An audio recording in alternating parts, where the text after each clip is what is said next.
Have you heard about all the scams going on with rentals? It is so bad. Don't be a victim.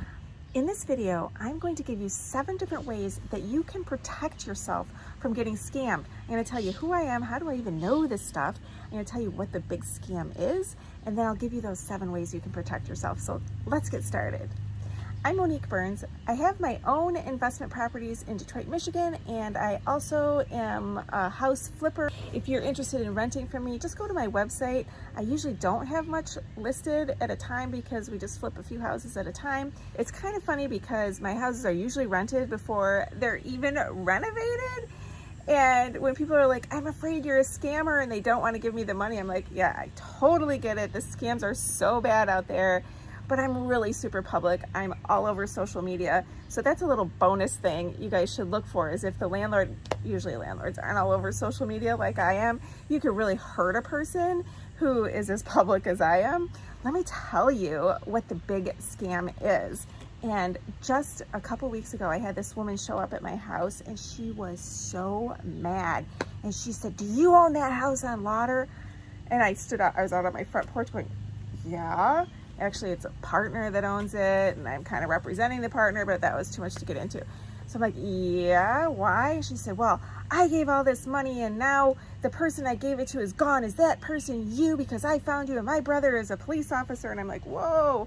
And I had to explain to her what happens. People will take ads. They've taken my ads. This has happened many times. But what they do is they find people that didn't put those watermarks on their photos, and I'll post my ads on Zillow, and they'll take all those photos and they'll go put the ad on Craigslist, or recently it's been on Hot Pads. And what's weird is that Zillow feeds out. So when I post to Zillow, it costs me $10, but then it goes to Trulia and it also goes to Hot Pads. So when she said that it was somebody from Hot Pads, I thought, wow, somehow they're figuring out how to take my information off Hot Pads and swap out their own information. Well, this person told her he was a truck driver, he could be there, just give me the money and I'll give you the keys. And she did it, and I felt so badly for her, and I told her I'm happy to help, and she settled down. But she might have left more angry because I wasn't the person that hurt her. But that's what the scam is. So now there's all kinds of red flags, though, that happen in the scam. First of all, they'll rent it for a price that is too good to be true. So if you see a house, like all the houses now, the 3 bedrooms in Detroit are starting at like $900 in 2021 now. It just seems high, but that's what they're at right now. If they're renting it for $800, $750, too good to be true, something's up there. If they're not doing a thorough background check, like you had some stuff on your background and they're just skipping over it, and desperate people do desperate things, so you can you're not thinking like, that's weird. Think about that. That's a little weird that they're not asking you those things. And their criteria that is just shoddy. I've done it before where I knew someone stole my ad, and this was a few years ago, and I thought, oh, I'm gonna mess with the scammer. So I'm emailing them and I'm saying, do you accept pets? Yes. And I said, okay, well, I have a pet ostrich, and these are not allowed in Detroit. And they said, yes, we'll accept your pet ostrich. I'm like, oh, this is so ridiculous. So then I really pushed the envelope and I wrote back, I said, do you do self-employed people doing business out of their homes? We hate that when people do that. He's like, yes. So I wrote back, I said, oh, good, because I build fireworks, and I was going to use the basement to build my fireworks. Is that okay? And they wrote back, yes. And I'm like, really? Come on. How bad is that? Another thing I noticed with the scammers is they'll use words that we don't really use much in the United States, because a lot of these scammers aren't from around here. And they use the word inquiry, or they call a house an apartment, or they use the word kindly or cordially. Would you be so kind? I'm like, who talks like that? So that to me is kind of a red flag. Not always, because there could be an owner that owns a house that's foreign that's trying to manage it from somewhere else. But who's your contact here? That's who you really need to talk to. You don't need to deal with somebody that can never meet you. I mean, who's going to come do the maintenance? Can't somebody meet you?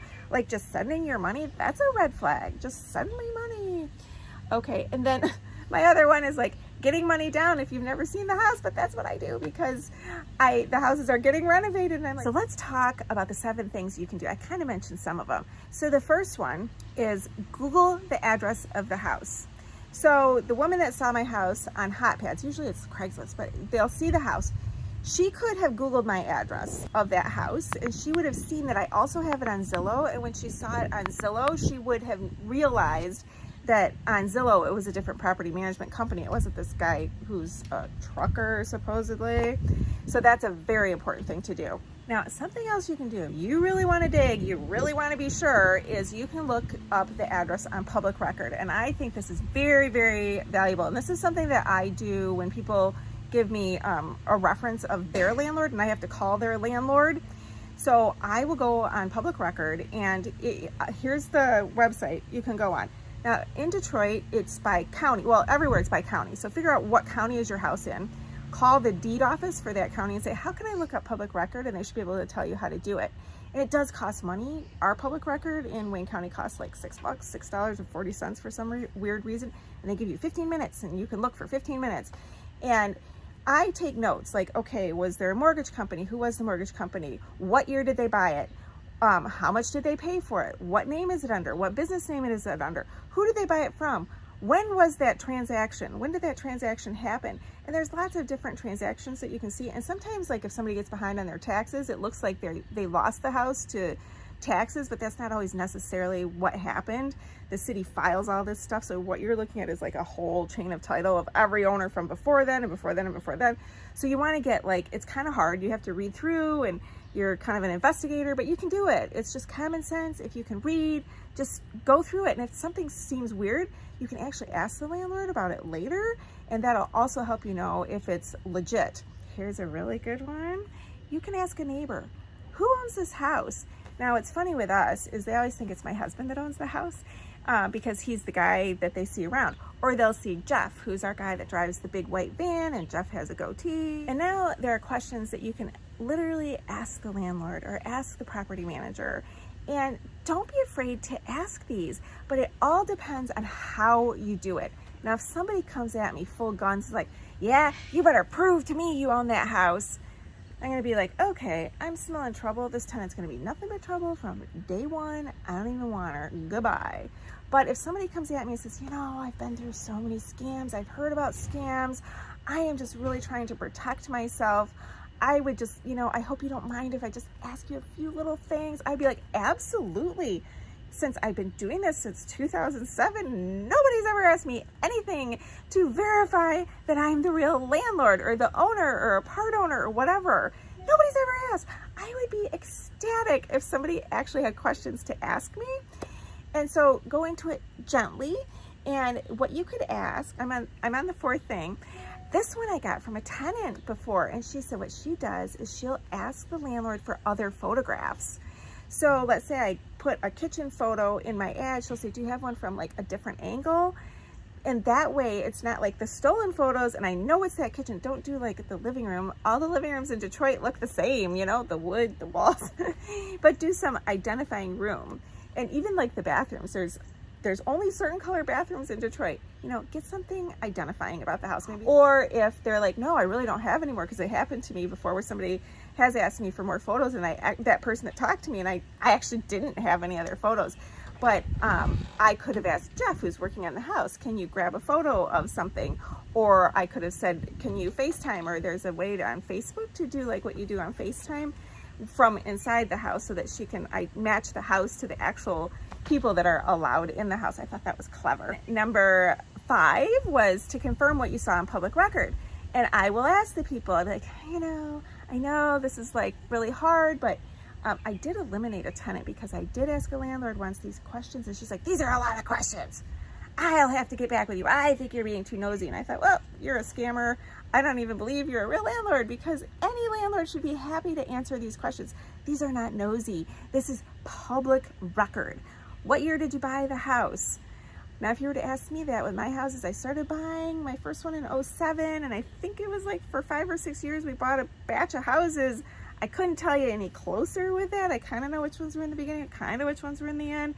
So I couldn't totally nail it if you asked me that. But if you asked me what name I bought it under, I could give you that. If you asked me the taxpayer address, I could tell you where the taxpayer address is. That's something else to look for when you're looking in the public record, is where is the tax bill sent. You got to kind of do some digging. Like, where did they mail the deed to? If it wasn't to the house that they bought, they usually mail it to the taxpayer address. If there was a mortgage on the house, I could tell you which bank the mortgage was. It's, you know, you could ask what'd you pay for it, but then you're kind of like pushing it a little bit because you don't want, like, you're asking people private business about their money. But you could go there. Like in Detroit, a lot of houses were bought at a tax auction. You can kind of tell that. Was it bought on a quitclaim deed from Wayne County? You could say, did you buy it from a private person or was it an auction house? You know, that's not so private and offensive of a question. You could be more comfortable asking that. And then when they're asking for money, make sure you've got something in writing. If they're asking for, and that's uncommon to ask for that little amount, but if they're asking for a big amount, you want something written out. You want their contact information. You want to have an address where if you have to sue them, that you can serve them. That needs to be on that piece of paper. You need to have like a company name or a name of who you're paying this to, a real person that exists, because you went and Googled the name. You know, before you do that, because that way when you go to small claims court because they ran off with your money, you have a way to come after them for it. Now, somebody that's going to be a scammer and run off with your security deposit isn't going to give you that. So, and there's nothing wrong with asking for that. And don't say, it's because if I sue you, I want to make sure my server has an address where they can serve. I mean, you don't say it like that. You just say, oh, I just need something in writing, you know, like a really good receipt. Oh, can you give me a better receipt that has a name and address on it? You know, something to that effect. Nobody has ever asked me this, and this blows my mind. Why not a reference? Like, ask me, do you have any other tenants, Monique, that I could talk to that could tell me what kind of a landlord you are? Absolutely, I do. I've had my same tenants from when we started buying houses. They could tell you what kind of landlords we are. That was back in 2008. You want a good reference? There's a great one. But any landlord should be able to do that. Don't be a victim. Do a little bit of homework. It's not that hard, and that will protect you from giving your money away to some crazy scammers. And spread the word. Share this with all your other friends. And I have a lot of other videos that I'm making on this channel about things to do to help yourself as a tenant, that I'm just making these as a public service thing. It's a way I can give. So thanks for watching.